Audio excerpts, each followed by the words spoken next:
Hi, this is Will with My Spiritual Clarity, and today's video is one of the more important videos I think that I will have made for quite a long time. It's this issue that comes up for healers called "It Shouldn't Be This Hard." And I just had a session with a client, and this came up. She signed up, she's very excited, she's a private client, and she really wants to be a healer. She really wants to move forward. And she's gung-ho, ready to jump in. And she's got experience in business.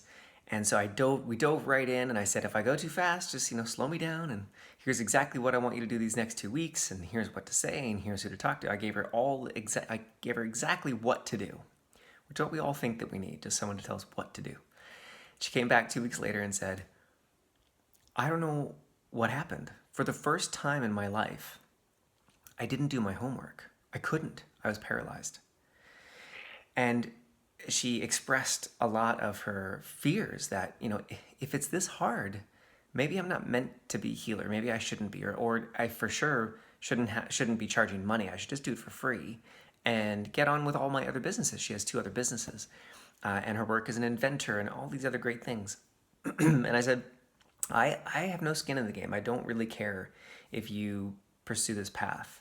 I do have a bit of a bias because I love having more amazing healers in the world, but at the end of the day, I want you to be happy and you to have what you want, and I'll help you either way. So let's look at the beliefs that are behind this. Let's look at what beliefs are creating your reality in this anxiety and fear, and then you can be free to choose. Do you want to continue on this path to be a healer and to pay for it and charge money for it, or do you want to go with one of the other wonderful paths that you have?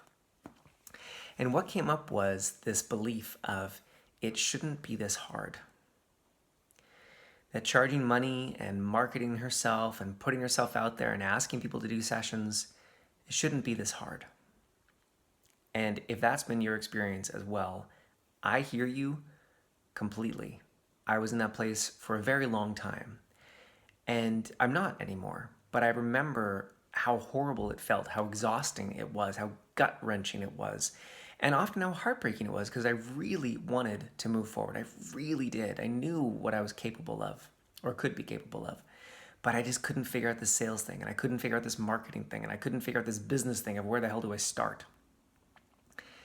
And it pisses me off that so many healers are stuck in this place. Healers, coaches, and therapists, they have such great gifts to give, such amazing work to do, and yet they're stuck.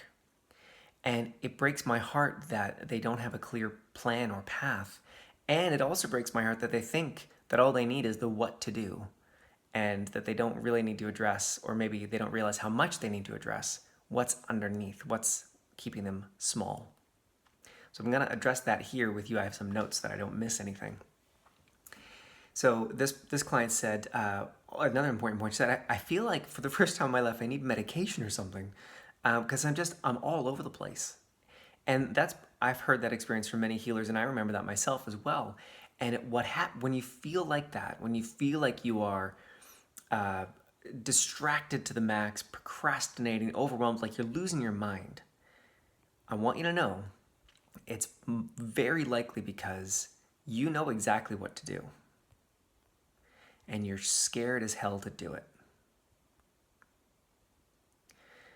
I notice every time I get that big email sent off, or I have that big important conversation that I've been dreading, or I finally get my marketing emails out there, or whatever thing in my life or business I've been resisting, once I get it done, I can breathe again. I feel amazing.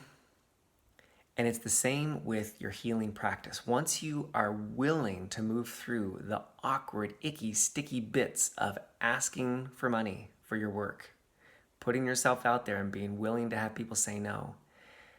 You don't have to have it all figured out, but once you're willing to be down for the ride, everything will change. And so that's the belief clearing that she and I did. It was, and you can try this out for yourself, the belief that if it's not easy, it must, I guess we're going longer than 5 minutes in this video. I always try and end at 5 minutes, but hey, let's just make a long one. So the belief that if it's not easy, it must, she had a tripod, so y'all don't have to see me twitch so bad, or my arm won't twitch. The belief that if it's not easy, it must not be your path. Would you be willing to destroy that belief at the point of creation. And with that clearing, it's either a yes, and it shifts if you're truly willing, or it's a no. And if we were in a private session, we would look at what's connected to that or what else is going on that we could shift to help you feel a bit better. So by the end of the session, she did feel a lot better. She felt completely realigned to her path. She decided, I do want to continue being a healer. And she helped me to realize and put into words something that I've been doing with clients for years now, which is there are certain kinds of rites of passage that you've got to go through as a healer in today's world. If this was 100 years ago, it'd be very different. If we were in villages still or small towns and you were the local healer that was supported by your community, you wouldn't have to talk or deal with money or trade. You would be dealing with trade and barter because you'd be cared for and then you'd be caring for the people around you. But in today's world, it's just a different setup. You have to be willing to ask for money if you want to earn money as a healer. And so that's the first rite of passage is you've got to know that basically your stuff works in some way. You have to have some idea that what you do matters. So I'm going to assume for this video that you've crossed that bridge. The second bridge, where I don't know what percentage, but so many healers turn back and they're not willing to cross this bridge, and that's fine. I have no judgment about that. Go do something else that you enjoy and that makes the world a great place and provides for you and your family. That's great. You don't have to cross this bridge.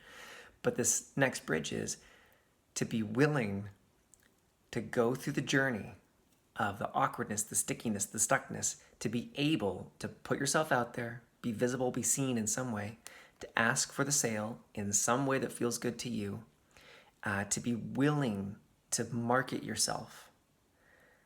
You don't have to have it all figured out, but you have to be willing to be down for the awkward ride until it's not awkward anymore, because it's not awkward for me anymore and for many of my colleagues. There's a journey. So, longer than usual video. If this resonates for you, I'd love to see you in my September course, the Essential Business Skills for Healers. So all my content this month and next is going to be leading up to that, giving you as much as I can on the topics that maybe you don't even need the course. And I'd love to see you there. We're going to go into so much more than what I've covered today. I'll put the link below in the video, and have an amazing day. I hope from my part that you do cross not only that first bridge, but the second bridge, that second rite of passage where you're willing to be down for the awkward ride until it's not awkward anymore. Because I would love to see you and hundreds or thousands of more healers in the world doing amazing work. Have an amazing day. I'll see you soon. Bye-bye for now.